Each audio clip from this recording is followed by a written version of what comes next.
Ang activity ay tinatawag naming Getting to Know You. Ito ay parte ng preliminaries. Una dito ay release, pangalawa yung Getting to Know You. Ano bang objective nito?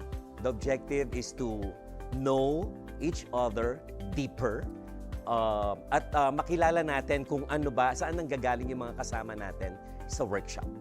Sa unang tatlong papel, sumulat kayo ng tatlong bagay na magpapakilala sa inyo. Parang simula nito ay ako ay si.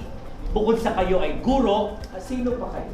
Ano ba ina-expect natin dito? Una, gusto nating malaman kung taga saan sila, ano yung mga ginagawa nila, ano yung mga concerns nila. Pangalawa, gusto rin nating malaman kung paano nila gagamitin ang kanilang katawan, ang kanilang boses, ang kanilang emosyon sa pagpapahayag.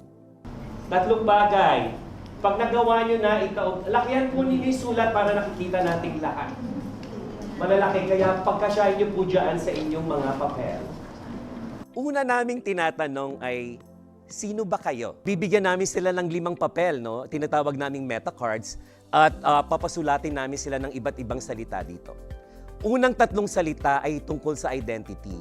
Bakit nga ba ito ang una naming naisip? Kasi para meron pang ibang paraan ng pagpapakilala at mas malalim na pagpapakilala sa bawat isa. Doon sa ika-4 na papel, yung isang adjective, no? Bakit adjective? Dahil gusto namin, mas malalim at iba pang paraan ng pagpapakilala nila ng kanilang sarili. Ang ikahuli ay yung verb, no? Ano ba yung mga pwedeng gawin ng kanilang katawan, ng kanilang mga pwede nilang igalaw, no? Sa paggawa nito, bibigyan namin sila ng sapat na panahon, para masulat nila yung 5 salita doon sa mga meta cards na ibinigay namin. Bibigyan lang natin sila ng hindi naman kahabaan na panahon, pero hindi naman kaiklian. Normally, inuulit namin yung mga instructions para bumabalik sa isip nila yung detalye ng gusto naming ipagawa sa kanila. Ready? Okay na ba? Nasulatan na ang mga 5 papel? Okay, kung nasulatan na yung 5 papel, pwede nyo po bang hawakan lahat yung papel ninyo? At subukan na po natin tumayo para sa kasunod na ating mga instructions. Pagkatapos nilang sumulat, magke-create kami ng museo. Siyempre, pag magke-create ka ng museo, gamit yung 5 mga salitang isinulat nila, we will ask them to put all those words, yung mga meta cards sa floor. At pagkatapos nun, papaikutin namin sila. Bakit ba? Para makita nila bukod sa 5 salita na isinulat nila, ay may iba pang mga salita na palagay ko ay makikilala nila yung iba pa nilang kasama. Ang susunod pong kaganapan, yung inyong 5 papel ay ilalagay natin dito sa floor na sasakupyaan doon sa likod hanggang dito sa bandang harapan. Lagyan nyo lang po, huwag na masyadong pagtabi-tabihan, we have enough space naman. So, ang hiling sa inyo, ilagay ninyo sa iba't ibang parte nitong ating kwarto yung 5 papel ninyo na sana ay huwag magkakadikit. So, isa-isa ninyo para lang we have enough space din para tayo ay makapaglakad at makapaglibot. So, we will be trying to set up museum of mga identities natin. Paano tayo makikilala ng mga tao. Correct? Maliwanag po ba? Yes! May katanungan ba? Okay, kung wala na katanungan, maaari na po ba natin itong simulan? Ilagay isa-isa, wag po kagad 5. Huwag nyo ito, isa-isa, para po we can do the blocking properly on the floor. Ready? Kung okay na po, let's go.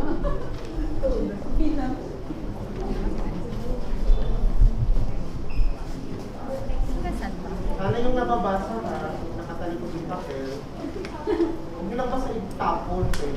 Ipakita nyo po, gawin yung hayat yung mga papel. Museum guys, so curating nyo yung mga salita nyo. Ipakita nyo ng maayos yung mga salita.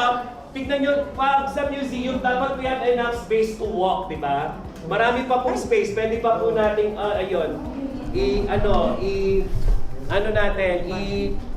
i-curate natin, pati spacing niya, please, pakiayos natin. Bibigyan namin sila ng panahon na pumili ng unang salita na may dating sa kanila. Bakit ba? Dahil gusto namin mas malalim nilang maintindihan yung bawat salita. At pagkatapos nun, magke-create kami, no? May rhythm para exciting naman, no? You create rhythm for the participants para exciting yung exercise. At pagkatapos nun, sasabihin namin, mag-focus kayo sa isang munang salita. At pagkatapos, they will transform, no? Yung word, ita-transform nila into a sculpture. Bakit? Dahil ang paggamit na ng katawan ang kasunod, no? Simula sa salita, gagamitin ng katawan, at pagkatapos nito, pipili pang muli ng dalawa pang salita. Ganon din ang mangyayari. Uulitin nila yung mga gawain, at doon, gagamitin nila ang kanilang mga katawan, ang gamit ng kanilang mga mukha, expressions, at kasama dito yung emotions. Para ibig sabihin nito, we are, pinapataas natin yung level ng exercise at nag-accumulate, no, yung mga instructions para later on makagawa sila ng mga palabas.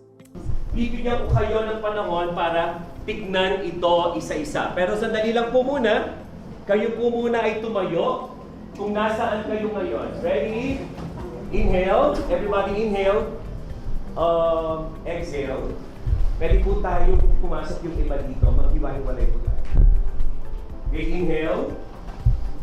Exhale. Relax. Arms on the sides, please. Inhale. Exhale. Para lang po maihanda natin ang ating mga katawan sa mga susunod pa nating mga gagawin. Inhale. Exhale. Look far. Inhale. Exhale. Relax your arms. Pwede po natin i-sway yung mga arms natin ng ganito. Ganyan. Tapos para po relax in zero position, imagine niyo po yung opening ng legs natin ay may isang paa sa pagitan ng dalawa nating mga paa.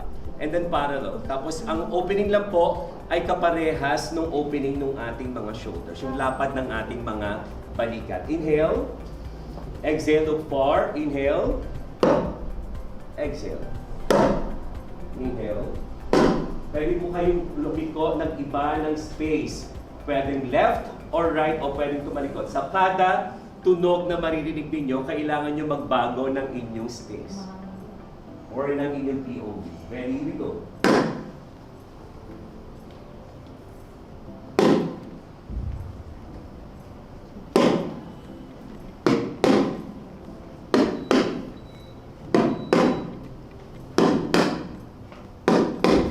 Okay, sa puntong ito, titingin naman tayo sa baba. So, subukan ninyo umikot sa loob ng kwarto at tignan muna ang mga salitang nakasulat sa iba't ibang kulay ng papel. Ready? You are free to move and roam around at tignan ninyo, wait lang po, wait for my go, at tignan ninyo anong mga salita yung naantig kayo, may dating sa akin o may dating sa inyo.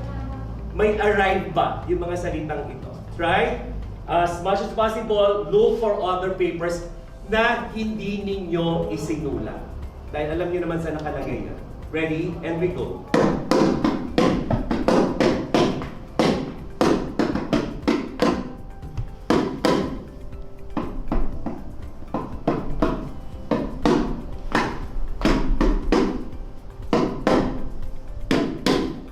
And stop. Pag meron na kayo sa palagay nyo, yun yung may pinakamalakas na dating sa inyo, maaari nyo na po itong hintuan. Ready? Pwede nyo naman balikan yung mga nakita nyo pa. Then, let's all follow the rhythm that I'm going to provide.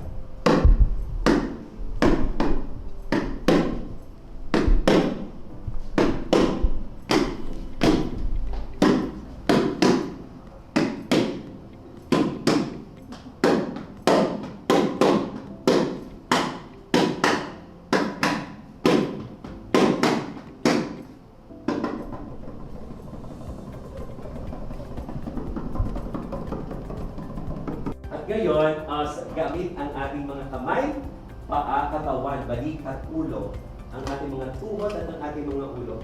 Subukan ninyong ipakita ano ba ang dating sa inyo nung salita. Paano nyo ito ihuhugis? Paano nyo sculpt yung inyong mga katawan sa pamamagitan o ang ating motivation ay yung mga napili ninyong salita. Sa loob ng 10 bilang.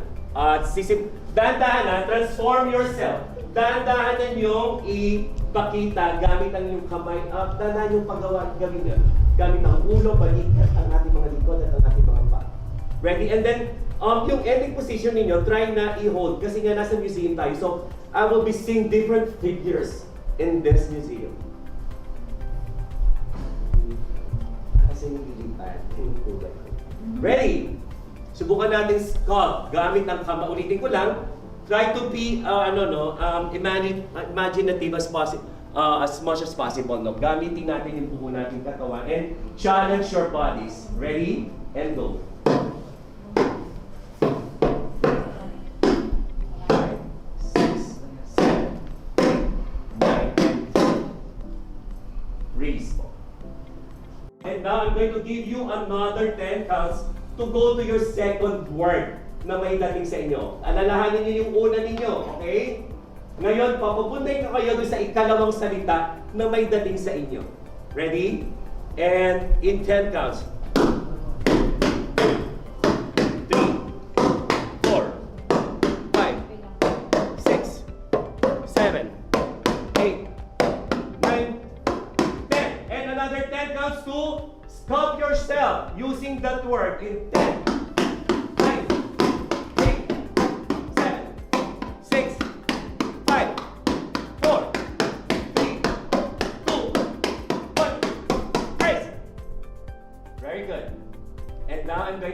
5 counts to go to your starting position, and then another 5 counts to go to the next paper, third paper. Tandaan niyo po tandaan niyo yung una, yung pangalawa, at tatandaan yung pinaka-importante rin ay yung pangatlo. Okay? Ready? So, ibig sabihin, 5 counts to go to zero position, 5 counts to go to the third paper, and I'll give you another 5 counts to transform yourselves. Ready? And 1, 2, 3, 4, 5. Go to another paper. 1, 2, 3, 4, 5. And ready to sculpt yourself. 1, 2, 3, 4, 5. Break. Transform. Inhale. Exhale. Inhale. Exhale. Ready? In 5 counts, go to your first paper. And 1, 2, 3, 4, 5. Let's count yourself in 2 counts. 1, 2. And go to your next paper in 5 counts. 1, 2, 3, 4, 5. And return. 1, 2. And brace. And ready. And for the next. And 5 counts. 1, 2, 3, 4, 5. Brace. And 2 counts. And 1, 2. Very good. Kung nasa na kayo ng pangatlo nyo, kuhanin nyo na yan. Now get your second paper and your first paper.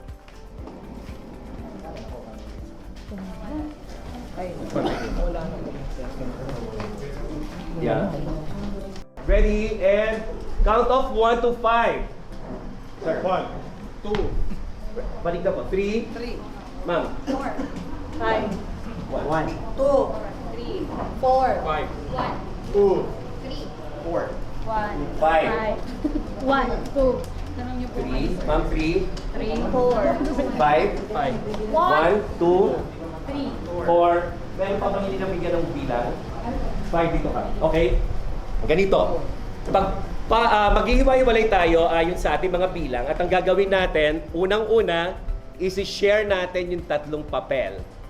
So sa pag-share, hindi yan isi-share lang kung ano nakasulat. Igagawin ninyo kung ano yung nakalagay sa pag-share. Yung tatlo. Okay? So lahat sana ay makapagbahagi, yun po yung unang instruction. Go to your groups and share your 3 papers. Magkakaroon ng mga small groupings, no? Random lang naman ito dahil nga sinasabi natin ay simula pa lamang ng workshop, no? So, titignan natin, magkakaroon tayo ng diagnostics, no? Titignan natin ano yung level nung kakayanan nila mag-create. Titignan din natin yung level ng paano sila makipag-relate o paano sila, binibuild nilang dynamics sa bawat isa. In your smaller groups, try to share all the 3 papers.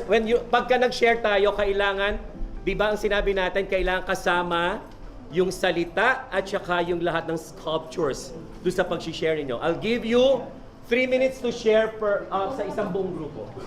Try to share everyone, yung taglilima ba kayo? At matapos ito in 3 minutes. Let's go.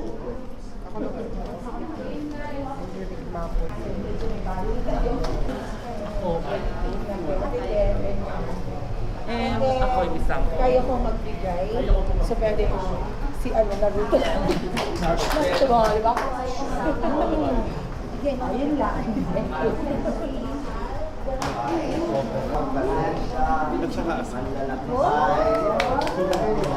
Siyempre. Pagkatapos ng ilang minutong paghahanda, malamang, no, makikita na ang kanilang mga palabas. Laging sinasabi ng mga participants ang bilis ng proseso. Hindi natin sila bibigyan ng pagkakataon ng may lal, no? So, ibig sabihin, naniniwala kami na yung creative juices ay lumalabas kapag ito ay madalian. So, bibigyan sila ng sapat na oras sa paghahanda. At pagkatapos nito, magpapalabas na sila. You have the music, you have the sculptures, and hopefully you have the words, no? You have the text. So, bahala kay malaya kayo kung paano nyo siya pagsasama-samahin. I'm going to give you 5 minutes to create maikli lamang na palabas, okay? So 5 minutes, may tanong po ba sa gagawin? Movements. Nasa sa inyo po, malaya kayo if you want the movements, if you want the text, you want the rhythm. Kasi yun yung mga ginawa natin kanina, di ba? Looking at the different spaces, different planes, di ba? Different levels. Nasa inyo yan, the different sculptures that you made. And hopefully, kayo, kung gusto nyo lagyan ng text, you have all the text on the paper. Yeah? May tanong ka po ba? Saan ito nag-meet at saan ito nagkakaiwalay? Try to make a sense out of that 15 papers. And now, tignan natin paano nyo rin gagawin yung 15 tawag dito, sculptures. Try to make sense paano natin pagsasama-samahin yung iba't ibang katangian ng bawat taong nagpamimit natin dito sa 5 araw natin pagsasama-sama. Pwede sa ito talent eh. Yung skills. Physical kasi yan. Physical siya. Ito naman is yung kakayahan mo.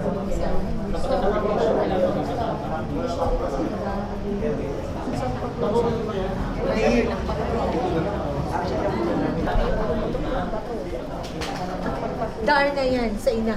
Sa ama na lang natin siya ilagay.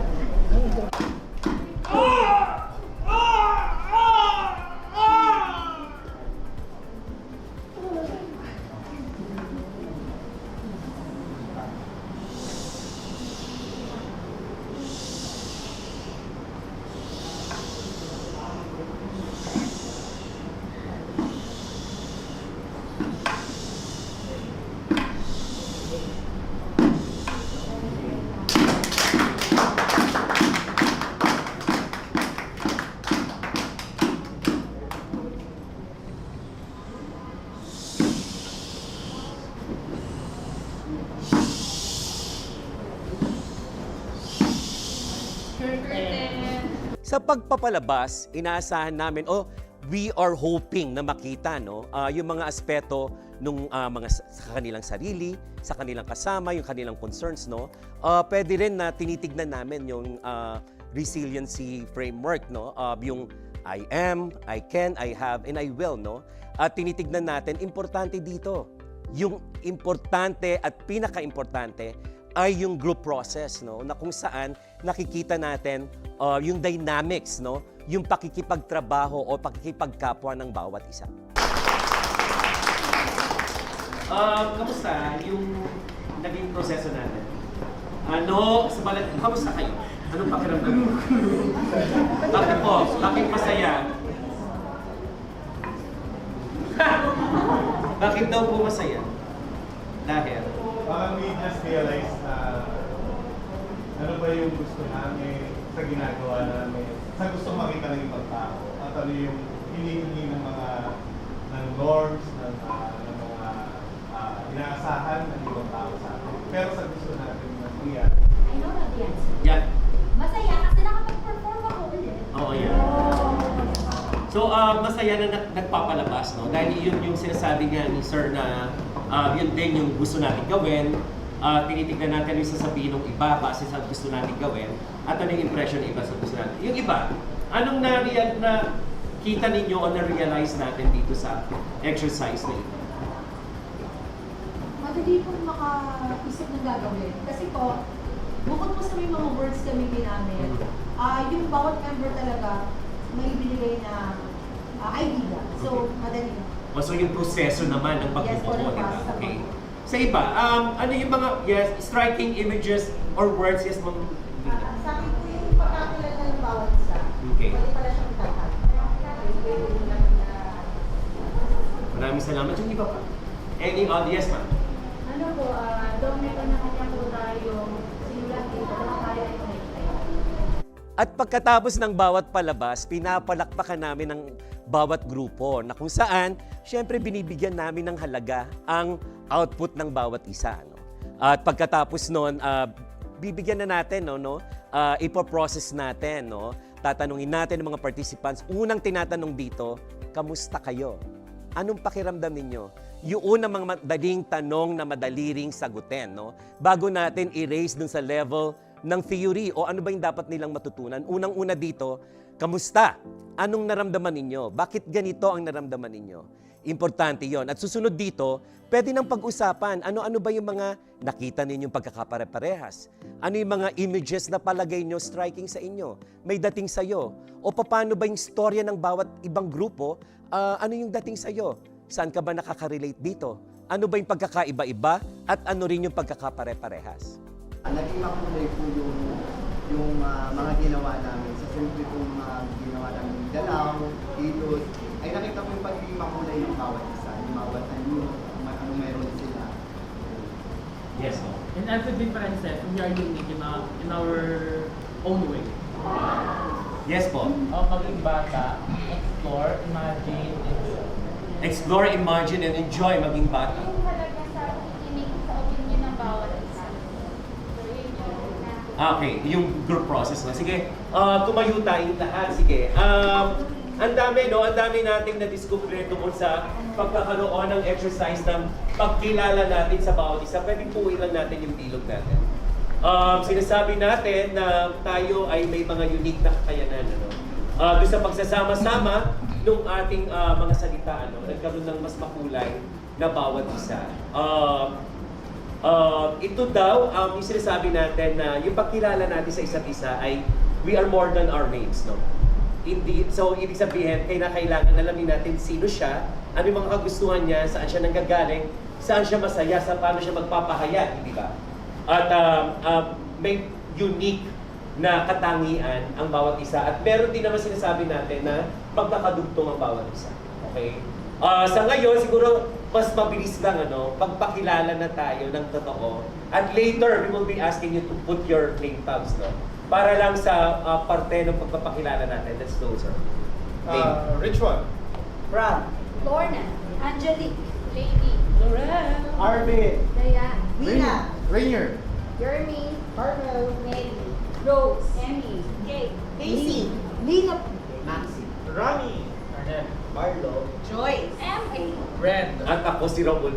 Umpisa pa lamang ito, ng pagkilala natin. I'm sure simula kahapon, marami na kayong nakuwento, At kanina, ang dami kong namamarites na mga kwentuhan ng mga bawat isa. At bigyan natin ng panahon yung bawat isa na mas magkilala tayo ng mas malaliman. Paano ba natin mag-discover pa yung bawat isa sa prosesong ito? Palakpakan natin ang bawat isa. Para sa mga tagapagpadaloy o mga magpapadaloy ng mga palihan, importante na tayo ay mapagmatyag sa ating mga participants, para malaman natin at magbigyan natin sila ng giya. Paano ba palabasin ang kanilang mga galing? Dahil naniniwala tayo na ang bawat isa ay kaban ng ginto, ay kaban ng galing. At paano sila makipagtrabaho sa isa't isa. At kung paano rin sila mag-create ng isang output. Dahil importante sa mga palabas o sa proseso o sa iba't ibang pag-uusap, importante na we highlight, very important, nasa back of our minds, mga facilitators, yung resiliency paradigm. Kung paano ba ang bawat participants magpapakilala sa kanilang level ng I am, I can, I have, and I will.